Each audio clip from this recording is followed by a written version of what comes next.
Bonsoir à tous, l'after continue jusqu'à minuit et demi avant la libre antenne qui suivra jusqu'à 1h30 du matin comme lors de chaque soirée européenne. Sur RMC, nous sommes en direct également sur la chaîne YouTube de l'after, After-Foot, l'after premier podcast de France, première radio de France. L'after qui vous garantit une liberté d'opinion totale, tout ça grâce à Manu Petit. Bonsoir monsieur. Qui est avec nous et on est ravis de retrouver dans la grande soirée Ligue des Champions. Les auditrices également. Salut Manu. Il y en a quelques-unes, il n'y en a pas beaucoup mais... Ouais. Eh ben, elles sont courageuses. Ça va, il y a plein de buts ce soir. Où ça? Partout. Ah d'accord. On peut pas regarder que les Français Manu. Ah mais moi je Daniel Riolo est là, Daniel, bonsoir. Bonsoir les amis. On va parler de tous les matchs d'ailleurs tout à l'heure avec les drôles de l'âme. Bah il vaut mieux parce que... Mais t'es énervé là. Je sens que t'es énervé. Non en fait je me suis fait chier royalement en fait. Ouais. Le Bayern bat le PSG 1-0, Barcelone bat Brest 3-0. Il y a eu des buts, oui, Madrid qui en a mis 6 au Sparta Prague, Milan qui gagne 3-2 à Bratislava, Leverkusen qui gagne 5-0 face à Salzbourg, l'Inter bat Leipzig 1-0, Manchester City Rotterdam 3-3. Voilà un match que Julien Laurence analysera pour nous tout à l'heure. City menait largement dans cette partie. Arsenal en met 5 sur la pelouse du Sporting Lisbonne, 5-1 score final. Et l'Atalanta en met 6 sur la pelouse de Berne, face aux Young Boys. En gros, on n'a pas vu les bons matchs, Manu, peut-être. Bah, nous, on n'a pas vu les bons matchs. Ouais. Peut-être que vous avez le choix justement de changer de chaîne, mais nous, on n'avait pas le choix. Donc. Allez, les 3 points, c'est parti. Jingle. L'important, c'est l'essentiel. Le plus important, c'est les 3 points. Et souvent, l'essentiel, c'est le plus important. Daniel, de quoi tu veux parler? Ah, premier point, c'était ça, refais-le. Ça s'entend ou pas? C'est bien entendu? Attends, regarde, je vais essayer. Voilà. Écoute, ça démarre bien ce soir, vous êtes joyeux là, les gars. Une de plus. Les mêmes réflexions, les mêmes effets, les mêmes causes, la même chose. C'est toujours pareil et il n'y a aucune raison que ça s'améliore au fond. Le deuxième point, c'est que je pense qu'en plus le PSG est tombé sur un petit Bayern, parce que sinon je pense qu'il se faisait défoncer. Et le troisième point, c'est évidemment, on va parler quand même du match de Brest, qui a fait malheureusement le match qu'on attendait, c'est-à-dire aller prendre une petite rouste au Barça. C'est pas déshonorant, on parle de Brest, on a tellement dit à quel point on était ravis de les voir là, que moi le match contre le Barça, j'ai envie de le prendre, de l'oublier, me souvenir juste des Brestois qui sont allés faire la fête là-bas, qui ont bu des bières en terrasse. Meilleure action de la journée à Brest, c'est le président... Le Saint. Le président Le Saint avec le drapeau breton qui chante dans les rues. Mais limite, tu vois, ce Barça-Brest, si tu me dis on n'en parle pas, je suis sûr que même les supporters brestois du c'est bon, on passe.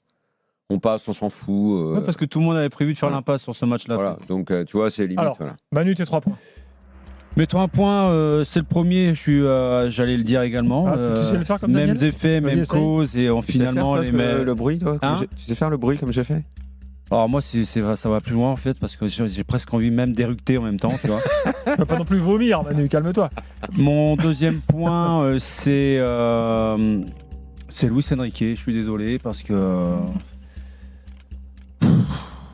Ah, tu l'as fait là. Non, mais sincèrement, c'est. Non, mais en fait, la réaction de Manu, c'est qu'en fait, ce gars-là finit par t'épuiser. C'est ce que j'essaye d'expliquer depuis un an, mais ça ne veut pas être compris. Ce gars-là t'épuise. Ce gars-là va finir par, il finira par essorer le club, parce qu'il y aura une fracture entre les supporters à cause de lui, parce que le club ne sera plus. Ce gars-là fait partie des entraîneurs qui épuisent et essorent un club. Mourinho fait également partie de ce type-là d'entraîneur. Et quand ça gagne, ça peut. Mais mon troisième point. Ouais.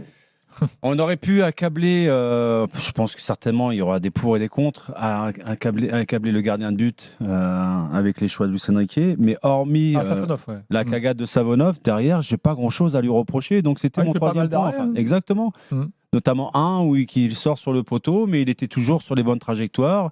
Il n'a pas été aidé par ses défenseurs sur son coup de pied arrêté, même si sa sortie elle est vraiment très aléatoire. Tu l'as appelé Savonov, ce qui pour un gardien n'est pas top. Non, mais voilà, si je veux expliquer un petit peu mon ressenti sur Luis Enrique, c'est que cet entêtement à toujours vouloir jouer de la même manière avec ce genre de profil de joueur. Ils ont pas Xavi, ils n'ont pas Iniesta au milieu. C'est des mêmes profils. Est-ce que l'idée c'est de vouloir toujours jouer de la même manière, ou est-ce que l'idée de Luis Enrique c'est de toujours vouloir, soi-disant, créer quelque chose de neuf qui va surprendre l'adversaire. C'est sa grande théorie. Non, je veux surprendre. Non, Mais je pense qu'ils espèrent que les joueurs vont progresser. Mais je ne sais pas où ils vont progresser, en fait, dans quel domaine. À un moment, il faudra comprendre que ce gars-là déstabilise les joueurs. Dans un premier temps, moi, la réflexion, mais je le connais par cœur, ce mec-là, je connais par cœur ce genre de gars-là. Dans leur réflexion, d'abord, il se prend pour un grand intellectuel. Il est supérieur à tout le monde. Nous, on ne comprend pas, lui, il comprend. Et donc, les joueurs adorent, dans un premier temps, ce genre d'entraîneur parce qu'ils se sentent valorisés. Parce qu'il leur parle d'intellectuel à intellectuel. Avec moi, vous allez progresser. Avec moi, vous allez vous enrichir. Avec moi, vous allez voir, on va faire des choses un peu dingo. Donc, les joueurs adhèrent complètement à ces nouveautés, vous pouvez changer de poste, on va faire tel et tel pressing, on va faire ça, ça. Et quand ça marche, comme ça marche en Ligue 1, où des fois, tu as des belles actions, les mecs adhèrent à ce truc-là. Mais dès que tu joues une équipe qui est un peu carrée, qui joue correctement, c'est fini, tu te fracasses. Tu te fracasses. Surtout que cette réflexion-là est toujours accompagnée de j'ai pas besoin d'avoir des stars, j'ai pas besoin d'avoir des bons joueurs parce que mon collectif, ça sera meilleur que les individualités. Quelque part, il suffit de regarder ce que fait Guardiola avec City en ce moment, qui a fini par lâcher hier. Non, mais tu vas pas comparer quand même Guardiola avec. C'est l'école de pensée. L'école de pensée. Merci. Il a fini par lâcher hier quand même. Quand on lui a dit la mauvaise passe, les mauvais résultats en ce moment, il a fini rendez-moi mes joueurs et vous verrez. Mais dans leur réflexion aux Catalans, normalement, tu n'as pas besoin de rendre les bons joueurs parce qu'eux, ils y arrivent tout le temps sans ça. C'est ce qu'ils disent en permanence. Moi, il y a un truc dans leur mytho. Il y a un truc que je n'arrive plus. Parce que ce sont des mythos. Je n'y arrive plus en fait. Ce sont des mythos. Il y a un truc que j'arrive plus. C'est le foot, c'est de l'émotion et je n'éprouve aucune émotion à regarder le Paris Saint-Germain. Mais personne n'en éprouve, Manu. Personne. Je n'éprouve aucune émotion. À part ceux qui ont été broutés, qui sont dans la secte Luis Enrique. Et j'ai envie des fois, je me fais violence. J'ai envie vraiment. J'ai envie d'y croire. J'ai envie de dire à un moment donné, ça va tourner en leur faveur. À un moment donné, le truc de Luis Enrique, ça va prendre forme. Mais je n'ai aucune émotion. J'ai pas un seul joueur qui me procure des émotions en fait. Même dans l'expression collective de l'équipe, je m'ennuie considérablement en fait. Alors parlons des choix de départ, parce que déjà on était assez surpris. Parlons des choix de départ. Voilà, d'abord il y a quand même le truc. Tu étais là, tu lisais les noms, tu dis bon alors qui joue devant? Dembélé, Barcola et 4-4-2, c'est un 4-4-2. Alors après tu remontes, tu fais attends, il en manque un. Non, j'ai mal lu. On recommence. Ah ben non, ils sont 4 au milieu d'eux. Et c'est un 4-4-2. Oui.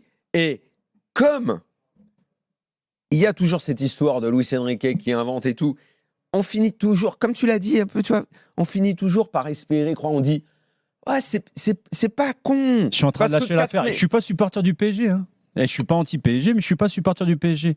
Pourtant, je veux que les clubs français gagnent. Oui, mais quand je regarde, quand je commentais les matchs, à chaque fois, j'étais très franchouillard. J'étais à fond derrière les clubs français. On s'en souvient. Mais aujourd'hui, je n'arrive même plus à me passionner pour un match de Champions League pour le Paris Saint-Germain. Donc, quand je vois ça, je me dis, allez, tu peux considérer que en face, ça va être meilleur que toi. Tu mets un milieu de plus, tu vas densifier. Après tout, si tu as des balles de compte, Barcola, Dembélé, ça peut faire l'affaire. Et de 19, enfin, la compo elle tombe à 20h. De 20h à 21h, j'ai essayé, tu vois, je me mettais comme ça, je disais, ouais, peut-être que Fabien Ruiz en jouant un petit peu plus haut, ça peut donner un peu ce qu'il fait avec l'Espagne. J'étais là, tu vois. Je faisais la préparation du match. J'essaie de me convaincre moi-même. Ouais, voilà, j'étais avec mon fils, on regardait, ouais, alors tu vois, là, s'il se passe. Et après, ça commence, puis après, tu comprends rien. Puis tu comprends rien. Tu es là, puis tu comprends rien. Puis c'est prévisible. Tu dis, ok, mais qu'est-ce qui est en train de se passer? Puis tu t'aperçois que tu les vois pas, les mecs au milieu. Tu dis, ah ouais, mais non, il touche pas beaucoup la balle. Hein. Vitinha, il est où au fait? Il est devant la défense, un peu plus haut. Ah, mais non, parfois c'est Johan. Puis on comprend rien. Non, on comprend rien. On est là, on comprend rien. Faire quoi, et puis tu t'aperçois qu'au bout d'un moment, Belmeyer, c'est un peu Pacho. C'est d'habitude un peu Hakimi, mais moins ce soir. Ça pour courir, ça court, hein. Ça court, hein, ça envoie du pressing. Hein. Ouais, mais ça court au même rythme. Il n'y a pas beaucoup de joueurs qui changent de rythme. Ça court, ça fait de l'effort. Ça Daniel, brasse. moi je veux bien qu'il court, mais à un moment donné, il faut changer le rythme. Le foot, c'est un changement de rythme à chaque fois. Moi je te dis que ça brasse. Ça envoie, quoi. Ça envoie du kilomètre. Bon. Le seul qui a fait du mal de temps en temps et encore dans ses percussions qui étaient au niveau, pour moi, c'était Nuno Mendes. Toi, la compo de départ, ça n'a pas trop d'importance pour toi, apparemment. Je lui donne sa chance. Je lui dis après, le problème de Donnarumma, ok, c'est un autre débat, mais je me dis pourquoi pas, allez, donne sa chance à Savonov. Savonov, Savonov, voilà. T'as vraiment envie de le faire passer pour une passoire. Savonov, c'est quoi l'idée, Manu? Il nous l'avait expliqué. Il a sanctionné Donnarumma, c'est clair. Non, il nous l'avait expliqué. Oui, un premier point, c'est ça. Bah oui. Deuxième point, il nous l'avait expliqué. Parce qu'il n'a pas remercié Savonov par rapport à ses performances. C'est pas lui qui a gagné sa place, c'est l'autre qui l'a perdu. Il nous l'explique dans un match de championnat il y a 3 semaines. Il s'appelle comment Savonov. Savonov. J'ai oublié. Savonov. J'ai oublié contre quel club c'était, mais il avait expliqué qu'en gros, quand une équipe, il s'attendait à être pressé très haut, Savonov pouvait allonger le jeu à ses yeux. Donc le jeu au pied. Mieux que Donnarumma. Non, même pas tant le jeu au pied, le jeu long. Et là, le Bayern avait dit, on va presser haut. Voilà. Donc c'est pour ça qu'hier, Arthur, qui suit le PSG, avait sorti la bonne équipe d'ailleurs, bravo à lui, il dit, Savonov va jouer. Je me suis dit, bah ouais. Donc tu es en train de me dire, Daniel, que là, il a mis le Russe dans les buts pour faire le jeu long, pour déjouer le pressing haut de Bayern. Voilà, exactement. Alors que Luis Enrique, un de ses principes, c'est de ressortir le ballon dans les interlignes, de trouver la petite passe qui casse les lignes. Il avait expliqué. J'ai du mal à saisir en fait. Donc il leur apprend quelque chose depuis des mois et maintenant il veut leur faire jouer d'une autre manière. Parce qu'il s'attendait avec humilité à ce que l'adversaire soit plus fort. Voilà. Bon, il fait ça. Et en même temps, alors, une partie des supporters du PSG, j'imagine, voire une majorité, sont dit, bah, de toute façon, Donnarumma, vu les cagades qu'il nous fait en Ligue des Champions, surtout sur les ballons hauts, avec Savonov, pourquoi pas? C'est quand même étonnant déjà à la base que ton gardien titulaire, qui est quand même un peu une vedette, que tu te dises, pourquoi pas le sortir? C'est dire déjà si tu as confiance en lui, c'est dire l'état de confiance des supporters du PSG en leur gardien et en l'équipe, parce que quoi que fasse Luis Enrique, on croit toujours que c'est une bonne idée, tellement c'est Jiffy les idées de génie. Et Savonov, tu vois pas que c'est sur une cagade, exactement style Donnarumma, qui se fait niquer. C'est quand même incroyable. C'est quand même incroyable. 1 euro là dans la cagnotte. C'est quand même incroyable. Mais il faudra quand même revenir sur le but et ce pourquoi ce but arrive, qui traduit quelque part, comment dire, tout le manque d'expérience, le manque de préparation et quelque part le manque de QI à quel niveau des joueurs. Dembélé. Non, mais moi, c'est pas là-dessus. Avant le but. Tu vois l'épisode qui a. Écoute, ça, c'est intéressant. Tu vois l'épisode. Oui. Tu vois l'épisode. Ce ballon qui est posé par l'arbitre, il y a visiblement, soit Dembélé fait exprès, soit il fait pas exprès, il ne connaît pas le règlement. Il pense que le ballon doit lui revenir. Enfin, bon, bref. Quand l'arbitre touche le ballon et qu'il arrête le jeu. Il y a dispute à ce niveau-là. Il y a l'engueulade où Dembélé prend le carton jaune après avoir lâché 3 fils de pute à l'arbitre. Tu rates une étape. Ah, vas-y. C'est que, en fait, là, le dernier à toucher le ballon avec l'arbitre la touche, c'est un Allemand. Enfin, c'est un joueur du Bayern. Donc, la règle dit, le dernier qui a touché le ballon récupère le ballon. Donc, ce sont les Allemands. Alors que les Parisiens pensaient l'avoir parce que c'est eux qui menaient l'action. Donc, Dembélé se plaint, ne connaissant pas le règlement, il se plaint, il lâche 3 insultes lourdes. Heureusement, l'arbitre ne comprend pas, sinon c'est même rouge direct à ce moment-là. Il se déconcentre, il fait que parler, l'arbitre l'appelle. Intervention de Marquinhos qui est obligé d'arriver, qui était déjà en train de se placer pour le corner. Il vient, calme-toi, je parlais à l'arbitre moi aussi. Ça, on me dira que c'est du détail, mais tu as joué à très haut niveau, tu sais que tout est un petit peu dans le détail. Marquinhos lâche le marquage, revient, Dembélé, calme-toi. Dembélé, il a la tête en fusion parce qu'il est encore en train d'insulter. Il lui balance son 4e fils de pute à l'arbitre. Corner, Savonov aux fraises, but. Voilà. C'est manque d'expérience. Et tu peux ajouter ensuite deuxième jaune au deuxième mi-temps. Vous oubliez quand même quelque chose de très important. Et ça donne que l'autre a déjà un carton, que derrière, à force de faire des pressings complètement déjantés, parce que Jiffy leur demande de courir comme des malades, il se jette, il prend le 2e carton, le PSG termine à 10 contre 11, et très franchement, vu la fin du match, avec Dembélé, on ne dit pas qu'il n'y avait pas peut-être un truc à gratter. Donc voilà, tout est. Il y a de tout dans ce match. D'accord, mais bon, tu dis les choses à moitié, Daniel, parce que complètement. Je vais te compléter sur le corner. Aucune protection autour du gardien. Aucune protection autour du gardien. Bien sûr. Oh, t'es au très haut niveau. Tu sais qu'en face, les mecs vont te rentrer dedans. Donc il y en a un qui joue sur Savonov, qui l'empêche déjà de voir le départ du ballon, puis en plus, il le met en porte-à-faux dans le déséquilibre. Il n'est pas sur la bonne trajectoire, il arrive en retard. Ah oui. Mais moi, c'est ça, moi, qui me laisse vraiment dubitatif, je me dis, mais au plus haut niveau, tu peux pas faire ce genre d'erreur, parce que souvent, quand le ballon arrive dans ta zone, tu le payes cash. C'est ce qui est arrivé. 23h15, dans un instant, Lucas au 32-16. Pendant ce temps-là, le PSG, je ne l'ai pas dit, est 26e sur 36, donc avec 4 un points. budget de plus de 500 millions. Prochain match, ce sera à Et un Salzbourg, projet qui, soi-disant, redémarre à zéro. qui est parce qu'on encore n'a pas moins bien d'ambition. classé. Là, il redémarre vraiment à zéro. Là, hein. Salzbourg est Mais 30e. avec donc, un budget pareil, tu ne redémarres pas à zéro quand même. Surtout quand tu as été demi-finaliste de la dernière Ligue des Non, Champions. mais j'ai. Il est 23h19, pile. Daniel Riolo et la Manu Petit, là, on continue le débat après la défaite du PSG au Bayern. Ensuite, on parlera de Brest. Ensuite, il y aura les drôles de l'âme pour tous les matchs du jour. Ensuite, il y aura la libre antenne jusqu'à 1h30 du matin. Lucas est avec nous, 32-16 supporters parisiens. Salut Lucas. Salut Gilbert, salut Daniel, salut Manu. On n'est pas encore rentré dans l'évaluation, on est là sur les considérations un peu générales. Manu a parlé de Luis Enrique, on a évoqué cette aberration d'Embélé là, qui donc vraisemblablement ne connaissait pas la règle, qui lui a engendré le premier carton jaune. Bref, ce soir, une soirée bien pourrie pour ton club, Lucas. Ah ouais, bien pourri, mais juste Gilbert, si tu le permets, je veux vraiment pas tarder là-dessus parce que c'est pas vraiment le point clé de ce soir, mais je suis pas d'accord avec vous les gars, Daniel et Manu, sur l'arbitre. L'arbitre ce soir, il nous a quand même bien arrangé, il n'a pas été bon. Et je suis d'accord qu'il y a eu Dembélé avait pas à faire ce qu'il a fait, mais sur l'ensemble du match, l'arbitre, il a été zéro et il nous a pas filé de coup de main, ça c'est clair et net. Voilà. Ouais, je savais pas que les arbitres, ça devait filer des coups de main. Mais je sais Non, pas, mais moi, pas des j'ai coups rien de dit sur main, l'arbitre, moi. Non, mais pas des coups de main, mais. Je veux dire, il a plutôt quand même, sifflé il nous contre Paris, c'est ce que Ouais, tu veux dire. ouais. C'est il quoi nous a bien les arrangé, décisions Toi, ce que tu retiens du match quand tu regardes ton PSG, Lucas a dit, c'est je veux que dire ça l'arbitre- rapidement. Bon, Daniel, toi, c'est Daniel, l'arbitre que tu retiens dans ce match, toi. Non, c'est pour ça que je te dis que c'est pas du tout un point important, mais je voulais quand même le dire que l'arbitre il a pas été bon. Non, c'est Enrique. C'est Enrique pour moi ce soir. Je suis désolé, 4-4-2, ok.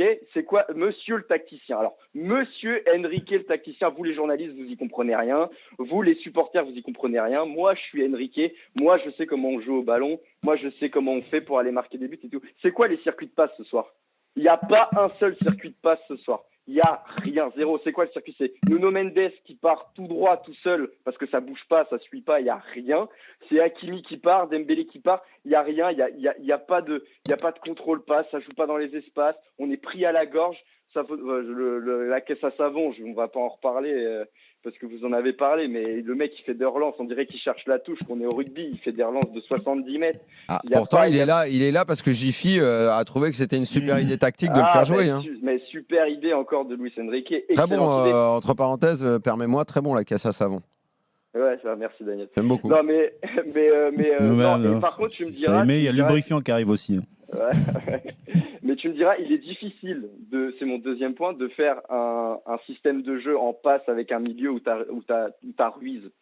Il y a un moment, les gars, je sais pas, j'ai l'impression, je suis pas le seul quand même à voir que ce mec, mais d'où il sort ce gars? Non, ce gars, honnêtement, hein, on a été évidemment ébloui par son euro, mais là maintenant, je veux dire, le avant et le après, ça suffit. Il y a rien, c'est le néant, quoi. C'est le néant. Soit il essaye, comme avait fait Ancelotti, tu le mets devant la défense une fois juste pour voir, vraiment dernière chance, mais tu vois bien qu'il est complètement. Il y est pas, il est à la ramasse. Mais moi, de toute façon, il faut également dire que Fabien Ruiz est meilleur aussi avec l'Espagne qu'au PSG parce qu'il est plus à l'aise. Il est plus à l'aise humainement dans le vestiaire en Espagne. C'est Fabien Ruiz, quelqu'un qui n'est pas très bien dans le vestiaire parisien parce que les mecs sont pas comme lui, parlent pas comme lui, n'ont pas la même culture que lui. Il n'est pas fondu dans ce vestiaire-là, il n'est pas très à l'aise. Et il a 2-3 personnes à qui il parle. Le reste, en gros, c'est pas des gars qui sont de sa bande. Non, mais ils partent alors. L'Espagne, ça joue bien, Daniel. Mais je suis en train de te dire comment également ce gars-là, par rapport à l'Espagne, ce gars-là n'est pas bien au PSG. Donc voilà, à un moment, il faut juste se dire, il y en a beaucoup, que peut-être il doit s'en aller. Et puis voilà, en gros, au PSG, tu as la bande Hakimi, Dembélé, Barcola, machin, on va dire les Français, en gros, et un peu les autres. Et bon, il y a certaines différences qui font qu'on n'a pas un groupe qui est ouais, mais bon, par expérience, je sais que tu n'es pas obligé d'aimer ton collègue également pour gagner des matchs et des titres. C'est pas nouveau. Exactement. Ça arrive, c'est pas nouveau. Mais pourquoi on se dit tout le temps Fabien Ruiz avec l'Espagne, on a l'impression qu'il est épanoui et pas au PSG? Il y a aussi parce qu'humainement, il n'est pas au top ici. Parce que je crois que surtout qu'il kiffe le football dans lequel il joue, quoi. Absolument. Et là, il n'y arrive pas parce qu'autour de lui, c'est pas bon. Et voilà. Barcola, c'est bien autour de lui dans le vestiaire et il nous le montre sur le terrain aussi. Barcola, moi, j'ai plus rien à dire sur le sujet. Hein. Qu'est-ce que tu veux que je dise? On va continuer l'évaluation ensemble. Lucas, merci beaucoup. Avec plaisir, Gilbert. Moi, je sais juste, on a fêté les 1 an de Bambi. Parce que c'était il y a pile un an, le Newcastle PSG. Ouais, quasi. Je vais vérifier, mais je crois que c'était novembre. Bien, écoutez Vitinha, c'était il y a quelques instants sur Canal+. On a tout donné. On sort avec l'impression que le match est haut si on n'a pas le rouge. Mais voilà, après le rouge, c'était vraiment difficile de faire des efforts physiques et tout. Avec Bayern en jouant en plus, c'était vraiment difficile. Le premier mi-temps, un match de vrai pressing de deux équipes, difficile à jouer. Ils ont créé plus d'occasions la première mi-temps aussi, mais le but c'était dans un corner. Difficile. Moi je continue à dire qu'on a une très bonne équipe, qu'on peut battre et jouer contre les meilleures équipes et gagner et faire de bons matchs. Malheureusement, on n'a pas de chance dans cette Champions League. On n'avait pas de chance dans les autres matchs. Ce match aussi avec la rouge, chance ou pas, ça devient difficile. On ne peut pas masquer, la situation est difficile. Il reste 3 matchs et il faut gagner les 3 matchs. On va faire tout pour ça. Voilà, pour Vitinha, il y a quelques minutes. Tout va bien. Tiens, une remarque de Nico Villas. C'est que le PSG n'a marqué que 3 buts pour l'instant en Ligue des Champions. Sur 5 matchs. Pas un but marqué par un attaquant. Zahir Emery, Hakimi et contre son camp. Bon, ça, oui. Oui, le dernier but marqué par un attaquant en Ligue des Champions, c'est Mbappé. Oui, bien sûr. Non, mais c'est effectivement des. Mais dans ce genre de chiffres très intéressants, tu peux également regarder le nombre de victoires depuis un an du PSG. Et le nombre de défaites en Ligue des Champions, je crois qu'il en a 8. Le nombre de défaites depuis l'année dernière. Remémorer, je l'ai dit hier soir, ne jamais oublier que l'année dernière, tu sors de la poule à la faveur d'un penalty cadeau dans ce PSG Newcastle qui était le 28 novembre. Donc nous sommes à 2 jours de l'anniversaire de Bambi. N'oublions pas de la façon dont tu es sorti et le fameux manque de réussite qui est sans arrêt invoqué par Luis Enrique, enfin très souvent, qu'il n'oublie surtout pas que l'année dernière, il a mangé son pain blanc. C'était des belles tartines avec du bon beurre dessus. La Real Sociedad en 8e et le scénario du match retour à Barcelone. Là, c'était le pain, il y avait le beurre, il y avait la confiture et il était frais le pain. Donc il a bien mangé. Donc voilà, parce que sinon, le PSG ne serait jamais allé aussi loin l'année dernière. Mais bon, si on veut continuer à se voiler la face et à se raconter n'importe quoi et croire qu'il y a un génie sur le banc du PSG, continuez. De toute façon, moi, je suis patient pour constater que j'ai raison. Je suis patient, moi. Je suis patient, j'ai l'habitude surtout. J'ai l'habitude. D'autres réactions à venir, bien sûr. On aura Paulo Breitner aussi dans quelques minutes qui lui donnera son analyse du match du Bayern. Pas mal de réactions de supporters allemands d'ailleurs sur Direct Studio qui disent un petit Bayern. Qui disent d'ailleurs le Bayern a beaucoup vendangé. Parce que le nombre de situations, je parle même pas d'occasions, mais de situations de ballons aux abords de la surface qu'ils ont mal joué. Tremblay 11 contre 10. Que Moussiala a souvent mal négocié. Alors, je parle même pas de Leroy Sané parce que alors, lui c'est Dembélé. C'est le même genre que Dembélé. C'est genre la tête, elle reste au vestiaire. Mais il en a eu des opportunités aussi. Alors, évaluation. Juste, reparlons quand même 2 minutes sérieusement du dénommé Savonov, comme l'appelle Manu. Parce que. Moi, j'aime bien Casse Savon. Oui, non, mais excusez-moi, qu'est-ce qu'il nous dit ce soir qu'il est moins bon que Donnarumma en fait? Ah, mais qu'est-ce qu'il nous dit qu'il est meilleur? Moi, c'est pas ce que je t'ai dit. Hein. Mais qui est-il dit qu'il est meilleur que lui? Sur le but. Il fait presque une dizaine d'arrêts. Mais les arrêts qu'il fait, j'ai rien à lui reprocher en dehors de cette bourde, quoi, tu vois. Mais non, mais le problème, c'est pas la bourde, Manu. C'est pourquoi te mettre dans l'embarras de ce jeu avec les gardiens, je te mets toi. Maintenant, il a perdu Donnarumma. Luis Enrique, c'est fini. Il la gueule qui tirait sur le banc de touche de Donnarumma. Voilà. Mais qu'est-ce que tu avais besoin? C'est pas comme si tu avais fait rentrer Sepp Maier ou Lev Yashin. C'est bon, calme-toi. Tu as fait rentrer Safonov, l'ex-gardien de Krasnodar, qui a été. Mais on en parle quand même du but. Bon, vous avez vu ce qu'il est. Il est ridicule, c'est ça le problème. Le gars, c'est même pas. Mais oui, mais c'est ça le problème, c'est qu'on va retenir la bourde qu'il a faite et on va dire, finalement, pourquoi l'avoir changé. Même Jean-Louis Tour, il a jamais fait une sortie pareille, Gilbert, tu témoignes. Donnarumma, on a fait des sorties comme ça, par contre. Oui, donc. Ouais. Mais après ça, j'ai rien à lui reprocher, mon gardien. Un mec qui est encore plus ridicule sur les sorties. Bon, sinon, il serait parfait en figurant au Puy du Fou. Avec son look là. Ouais, c'est vrai. Ça serait bien, avec un truc un peu Moyen-Âge. Si. Sur une épée, faire des. Tu vois, demain, on me dit Savonov, c'est le petit frère de Manu, on peut le croire. Ok. Manu est plus stylé quand même. Manu Petit Postier, frère, je Manu. dis, donc ce serait le grand Manu, frère. c'est Vous au-dessus. égarez, là, les gars. Manu, c'est chapeau 1 par Il a la rapport même à... coupe de cheveux que toi, un peu. Ah, parce qu'il a la même coupe de cheveux que moi, donc il me ressemble en fait. Non, mais enfin, tu vois, il y a un peu le même. On déconne. Oh, déjà, j'avais dit que t'étais le frère de Val Kilmer, ce qui est un énorme compliment. J'aime bien Val Kilmer. Ah, voilà. Mais là, Savonov, c'est un peu. Ouais. Hakimi. Mm. Hakimi était un peu le baromètre ces derniers temps du PSG. Souvent, quand il faisait des bons matchs, bon, ils arrivaient à s'en sortir. Et il a un creux ces temps-ci, non Il a un creux, il Hakimi. peut pas être bon à tous les matchs non plus. Et puis derrière, vu ce qu'on lui demande sur son côté, à la fois de bien défendre, mais également d'être le principal contre-attaquant et d'amener souvent le danger par lui, l'étincelle arrive souvent. Pour moi, c'est un des meilleurs du Paris Saint-Germain depuis le début de saison. Alors, il traverse une période creuse. C'est un peu normal avec tous les matchs, tous les voyages qu'il a aussi à s'enquiller. Donc, c'est surtout d'autres joueurs. Moi, j'attends C'est un depuis gars qui trop a fait, longtemps. rappelez-vous, les Jeux Beaucoup Olympiques. me parlent il a enchaîné plein du de jeune choses. âge de certains joueurs. Il faut les laisser progresser, devenir matures et tout. Non seulement au Paris Saint-Germain, je vois les salaires conséquents qu'ils prennent. La plupart de ces jeunes joueurs ont déjà un pédigré. Ils jouent en équipe nationale, donc ils ont un statut aussi à respecter. Donc, moi, ces excuses-là, je ne peux pas les entendre, tu vois. Et il y a beaucoup de jeunes joueurs dans de grandes équipes européennes qui font un carton depuis pas mal de temps aussi. Donc, quelque part, j'ai envie... Moi, c'est surtout en fait par rapport au projet que le Paris Saint-Germain met en place, c'est par rapport à la philosophie de Luis Enrique. Je me tue à dire, et je l'ai même dit au Paris Saint-Germain quand on a fait l'émission jeudi dernier chez eux pour l'inauguration de leur centre, je ne crois pas, j'en ai parlé avec certaines personnes off, je leur ai dit, je ne crois pas du tout au projet de Luis Enrique par rapport au profil des joueurs, tout simplement. Et quelque part, je suis en train de me demander si certains joueurs du PSG ne pensent pas comme moi, tu vois. Neves, comment juger son match?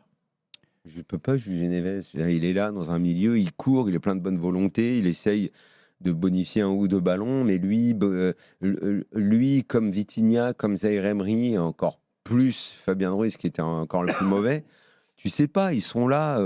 Le pire, c'est que dans la détermination, dans la générosité, ils ont tous répondu présent. C'est presque encore plus grave en fait. C'est le même presque profil, plus grave. Daniel. Ah oui. Il faut de la complémentarité au milieu de terrain. À moins d'avoir l'excellence à ce poste-là, des références suprêmes où tout le monde veut s'identifier, comme c'était le cas à une certaine époque avec Iniesta, Xavi, tout ça. Mais ça arrive une fois dans une décennie et encore. Tu as eu Kroos et Modric du côté du Real Madrid. C'est extrêmement rare d'avoir ce genre de joueur-là. Donc la façon dont la philosophie va imprégner le Paris Saint-Germain, comment il veut jouer avec le ballon, ça va prendre pas mal d'années. Et encore, je ne suis même pas certain d'avoir des résultats. Excuse-moi Manu, mais tu sais qu'il y a quelques années, le PSG était allé faire un match dans la neige à Munich. Si tu regardes la compo... Après le confinement non, pendant... Un an après, ouais. Exactement. Avec un bon Mbappé ce jour-là, d'ailleurs. Ouais. Oui, il avait marqué un doublé, non? Il y avait Di Maria, Neymar, Mbappé devant. Regardez le milieu. Tiens, il n'y avait pas des grosses stars au PSG à l'époque, tu vois. Mais il y avait des joueurs qui faisaient mal, qui pouvaient faire mal. Il y a Dagba, arrière droit, il y a Bakker qui rentre dans le match. Ça doit jouer avec Danilo. Mais devant, il y avait des joueurs qui étaient évidemment différents. Ça c'est certain, qui étaient bien supérieurs.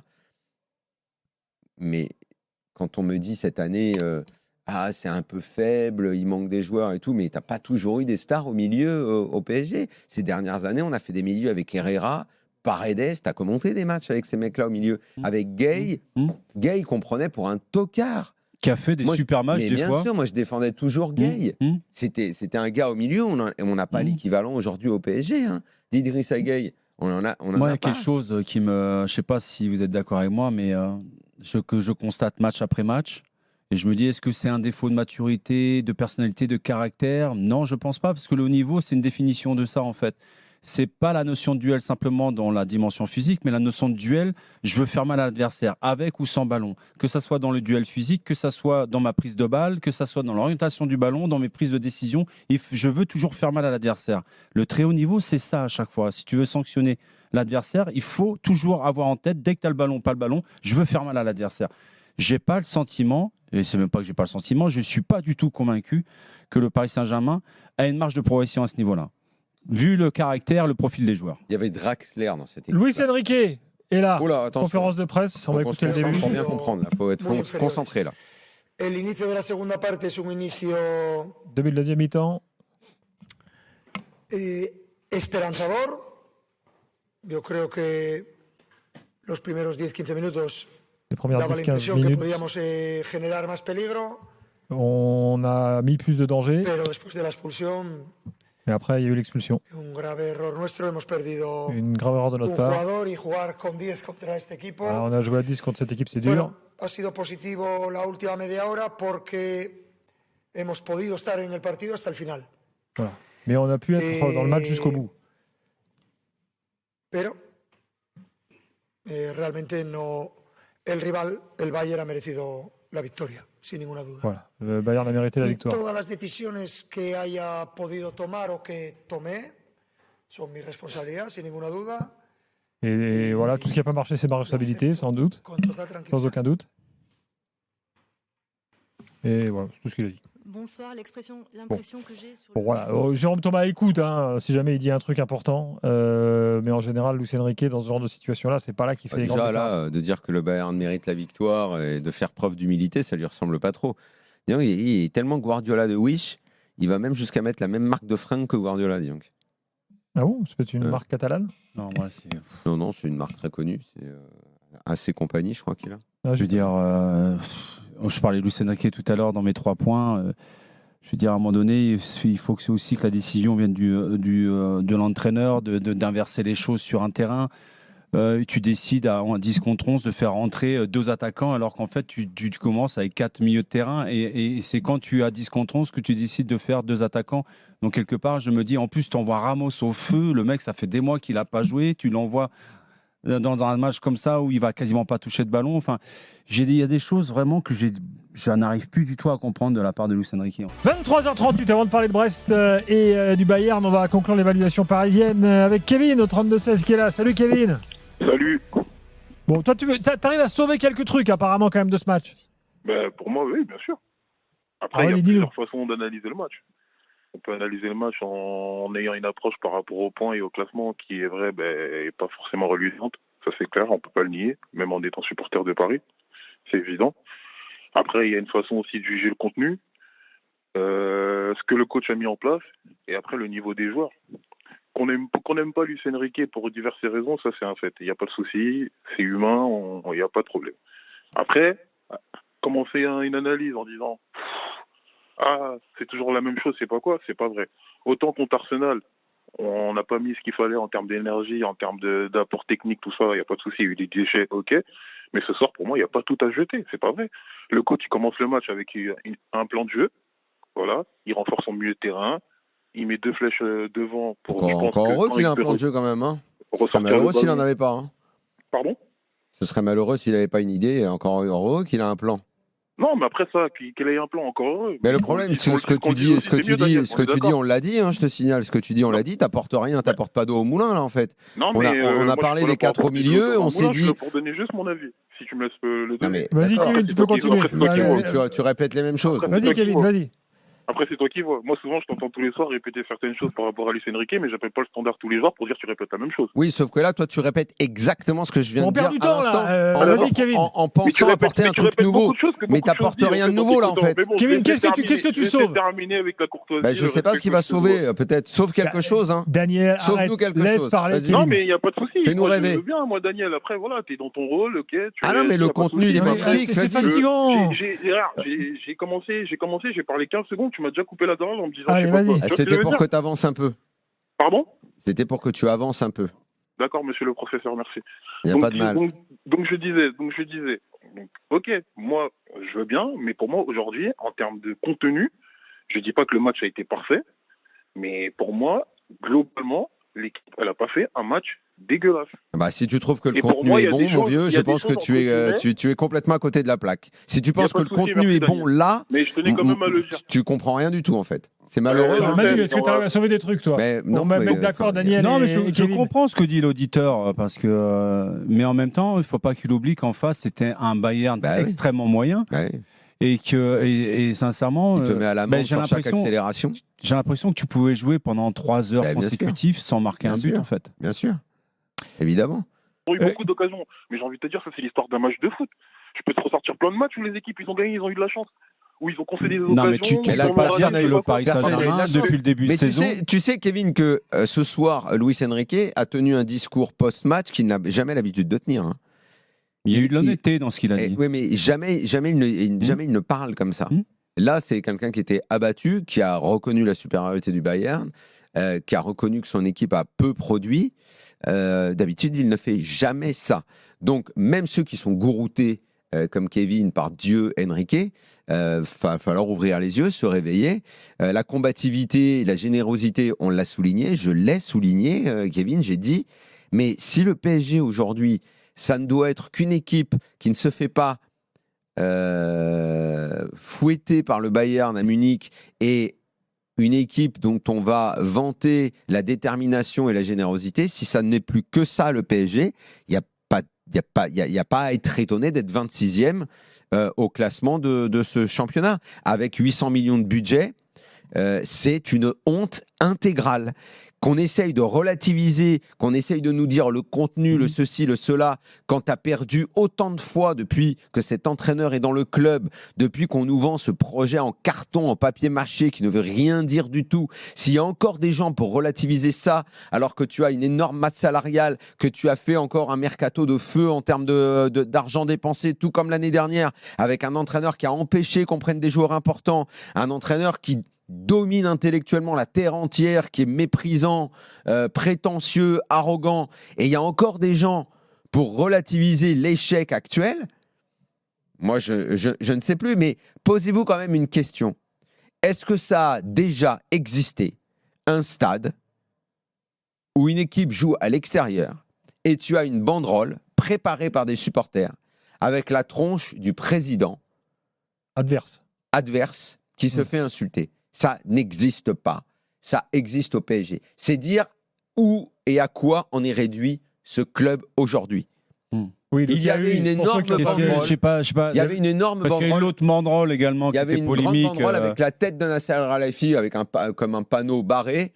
Et en gros, on lui reprochait ses multiples casquettes en disant, mais en gros, lui, c'est lui qui dirige le foot européen. En gros, d'essayer de tenir le foot européen et de le diriger, ce qui est vrai d'ailleurs. Il essaye de le tenir et il le dirige à bien des égards. Son rôle à l'UEFA, son rôle au PSG. C'est un truc qui n'existe pas. Là, ce soir, c'était à la tribune des supporters du Bayern. Si. Non, on l'a pas vu, nous. Ils l'ont pas montré à la télé, peut-être. Donc, c'est quelque chose. Déjà, posons-nous une question déjà. Elle est sur rmcsport.fr. Et rendons-nous compte d'à quel point ce club est malade.